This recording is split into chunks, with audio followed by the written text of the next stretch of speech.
MLC Rajendra ಹತ್ಯೆ ಸುಪಾರಿಯ audio ಕೇಸ್ಗೆ ಸಂಬಂಧಪಟ್ಟ ಹಾಗೆ ಆರೋಪಿ ಗುಂಡನ ಲವರ್ ಯಶೋಧಳನ್ನ ಇದೀಗ ಖಾಕಿ ವಶಕ್ಕೆ ಪಡೆದುಕೊಂಡಿದೆ. ಯಶೋಧಳನ್ನ ಬಂಧಿಸಿ ಪೊಲೀಸರಿಂದ ವಿಚಾರಣೆ ಕೂಡ ನಡೆಸಲಾಗ್ತಾ ಇದೆ. ಯಶೋಧ ಬಂಧನದ ಬೆನ್ನಲ್ಲೇ ಲವರ್ ಗುಂಡಾ ಪರಾರಿಯಾಗಿದ್ದಾನೆ. ಸೋಮನ ಸಹಚರ ಗುಂಡನಿಗಾಗಿಯೂ ಕೂಡ ಇದೀಗ ಪೊಲೀಸರು ಶೋಧವನ್ನ ನಡೆಸ್ತಾ ಇದ್ದಾರೆ. ಪ್ರಮುಖ ಆರೋಪಿ ಸೋಮನಿಗಾಗಿ ಹುಡುಕಾಟ ಮುಂದುವರೆದಿದೆ. ಈ ಪ್ರಕರಣದಲ್ಲಿ A1 ರೀತಿಯ ಕಾಣಿಸಿಕೊಂಡಂತ ಸೋಮ ತಲೆಮರೆಸಿಕೊಂಡಿದ್ದಾನೆ. ಆತನಿಗಾಗಿ ಹುಡುಕಾಟ ಮುಂದುವರೆದಿದೆ. ಇತ್ತ ಗುಂಡಾ ಕೂಡ ಪರಾರಿ. ಇವೆಲ್ಲ ಗೊತ್ತಾಗ್ತಾ ಇದ್ದ ಹಾಗೆ ಈ ಬಗ್ಗೆ ಇನ್ನಷ್ಟು ಮಾಹಿತಿನ ಪಡೆದುಕೊಳ್ತಾ ಹೋಗ್ತೀನಿ. ಪ್ರತಿನಿಧಿ ಮಹೇಶ್ ಲೈವ್ ನಲ್ಲಿ ಜಾಯ್ನ್ ಆಗ್ತಾ ಇದ್ದಾರೆ. ಮಹೇಶ್, ಒಂದಾದ್ಮೇಲೆ ಒಂದು ವಿಚಾರಗಳು ಗೊತ್ತಾಗ್ತಾ ಇದೆ. ಇದೀಗ ಸೋಮ ಕೂಡ ಎಸ್ಕೇಪ್, ಆತನಿಗೆ ಆಪ್ತನಾಗಿದ್ದಂತ ಗುಂಡಾ ಕೂಡ ಎಸ್ಕೇಪ್. ಬಹುಶಃ ಗುಂಡಾ ಯಶೋಧ ಬಳಿ ಹೇಳಿದ್ದಕ್ಕೇನೆ ಇಷ್ಟೆಲ್ಲ ವಿಚಾರಗಳು ಗೊತ್ತಾಗಿದೆ ಅಂತ ಮಹೇಶ್.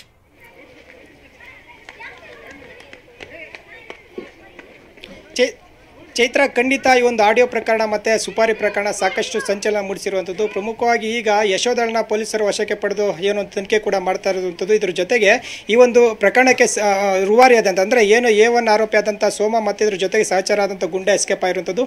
ಪೊಲೀಸರು ಕಳೆದ 4-5 ದಿನಗಳು ಕೂಡ ಏನು ತೀವ್ರ ಶೋಧ ನಡೆಸ್ತಾ ಇದ್ದಾರೆ. ಇದ್ರ ಜೊತೆ ಪ್ರಾಥಮಿಕ ಹಂತವಾಗಿ ಏನು ಈ ಮಹಿಳೆಯರು ಏನಿದ್ದಾರೆ ಆಡಿಯೋ ಪ್ರಕರಣದಲ್ಲಿರುವಂಥ ಪುಷ್ಪ ಇರ್ಬೋದು, ಆತನ ಸ್ನೇಹಿತೆ ಅಂದರೆ ಈ ಒಂದು ಏನು ಯಶೋಧ ಇದ್ದಾಳೆ ಇವ್ರಿಗೂ ಸ್ನೇಹಿತೆ ಮತ್ತು ಗುಂಡನು ಕೂಡ ಲವರ್ ಆಗಿರುವಂಥದ್ದು. ಗುಂಡಾ ಕೂಡ ಅಟ್ ದಿ ಸೇಮ್ ಟೈಮ್ ಇವ್ರಿಗೆ ಏನು ಒಂದು ಯಶೋಧೆಗೆ ಮಾಹಿತಿ ಹೇಳ್ತಾರೆ, ಈ ಥರ ಸ್ಕೆಚ್ ಹಾಕಿದ್ದೀವಿ, MLC ಅವ್ರನ್ನ ಹತ್ಯೆ ಮಾಡ್ತೀವಿ, ಇಷ್ಟೆಲ್ಲ ಆಗಿದೆ, 70 ಲಕ್ಷ ಡೀಲ್ ಆಗಿದೆ, ಮತ್ತು ಈಗಾಗಲೇ 5 ಲಕ್ಷ ಅಡ್ವಾನ್ಸನ್ನು ಕೂಡ ನಮಗೆ ಕೊಟ್ಟಿದ್ದಾರೆ ಅನ್ನೋದು ಕೂಡ ಯಶೋಧ ಬಳಿ ಚರ್ಚೆ ಮಾಡ್ತಾರೆ. ಯಶೋಧ ಅದನ್ನು ನೇರವಾಗಿ ಪುಷ್ಪಳ ಹತ್ರ ಚರ್ಚೆ ಮಾಡ್ತಾಳೆ. ಆ ಪುಷ್ಪ ಬಂದು ರಾಕಿಗೂ ಕೂಡ ಮಾಹಿತಿ ಕೊಡ್ತಾರೆ. ಈ ಹಿನ್ನೆಲೆಯಲ್ಲಿ ಒಂದು ಆಡಿಯೋ ಪ್ರಕರಣ ಏನು ಒಂದು ರಾಕಿ ಎನ್ನುವರು ಸೀದಾ ನೇರವಾಗಿ ಒಂದು MLC ರಾಜೇಂದ್ರ ಅವರಿಗೆ ತಲುಪುತ್ತೆ. ಹೀಗಾಗಿ ಒಂದು ಆಡಿಯೋವನ್ನು ಸಾಕ್ಷಿಯನ್ನು ಇಟ್ಕೊಂಡು MLC ಅವರಿಗೆ ಆಗಲೇ ದೂರನ್ನು ಕೂಡ ಕೊಟ್ಟಿರುವಂಥದ್ದು. ಕಳೆದ 4-5 ದಿನಗಳಿಂದ ಕೂಡ ತುಮಕೂರು ಪೊಲೀಸರು ಒಂದು ಏನು ತನಿಖೆ ರಚಿಸಿ ಅಂದರೆ ಮಧುಗಿರಿ DSP ನೇತೃತ್ವದಲ್ಲಿ ಒಂದು ತಂಡ ರಚಿಸಿ ಒಂದು ತನಿಖೆ ಕೂಡ ಮಾಡ್ತಾ ಇದ್ದಾರೆ. ಈಗ ಸದ್ಯ 3-4 ಜನ ವಶಕ್ಕೆ ಪಡೆದು ಯತೀಶನ ಈಗಾಗಲೇ ಅರೆಸ್ಟ್ ಕೂಡ ಮಾಡಿರುವಂಥದ್ದು. ಈಗ ಗುಂಡಾ ಮತ್ತು ಪ್ರಮುಖ ಆರೋಪಿಯಾದಂಥ ಸೋಮ ಎಸ್ಕೇಪ್ ಆಗಿರುವಂಥದ್ದು. ಇವರನ್ನು ವಶಕ್ಕೆ ಪಡೆದ ನಂತರವೇ ಬೆಂಗಳೂರಿಂದ ಯಾರು ಇವರಿಗೆ ಡೀಲ್ ಕೊಟ್ಟಿದ್ರು, ಕಳೆದ ಒಂದು ಅಕ್ಟೋಬರಲ್ಲಿ ಏನು ಡೀಲ್ ಬಂದಿತ್ತು, ಮತ್ತು ನವೆಂಬರ್ಲಿ ಒಂದು ಬರ್ತ್ಡೇ ನೆಪದಲ್ಲಿ ಹೋಗಿ ಶಾಮಿಯಾನ ಹಾಕುವಂಥ ನೆಪದಲ್ಲಿ ಯಾಕೆ ಒಂದು ಸ್ಕೆಚ್ ಹಾಕಿದ್ರು, ಮತ್ತು GPS ಅಳವಡಿಕೆ ಯಾಕೆ ಮಾಡಿದ್ರು ಅನ್ನೋದು ಕೂಡ ಇಲ್ಲಿ ಪ್ರಮುಖ ಆರೋಪಿ ಸೋಮ ಮತ್ತು ಗುಂಡಾ ಸಿಕ್ಕಿದ ಮೇಲೇ ಪೊಲೀಸರಿಗೆ ಈ ಒಂದು ಸತ್ಯತೆ ಹೊರಬರುತ್ತೆ ಅಂತ ಹೇಳ್ಬೋದು.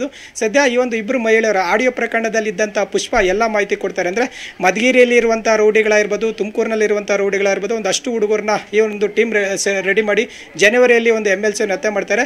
ಇದ್ರ ಜೊತೆಗೆ ಮತ್ತೋರ್ವ ರೌಡಿ ಶೀಟರ್ ಆದಂಥ ಪ್ರೆಸಿ ಒಂದು ಹತ್ಯೆ ಪ್ರಕರಣಕ್ಕೂ ಸ್ಕೆಚ್ ಹಾಕಿರುವಂಥದ್ದು. ಈ ನಿಟ್ಟಿನಲ್ಲಿ ಏನು ಪ್ರೆಸಿ ಮತ್ತು ಸೋಮ ಒಂದೇ ಏರಿಯಾದ ಏನು ರೌಡಿಗಳಾಗಿರ್ತಾರೆ, ಅಂದರೆ ಅಣ್ಣ ತಮ್ಮ ಥರ ಇರ್ತಾರೆ.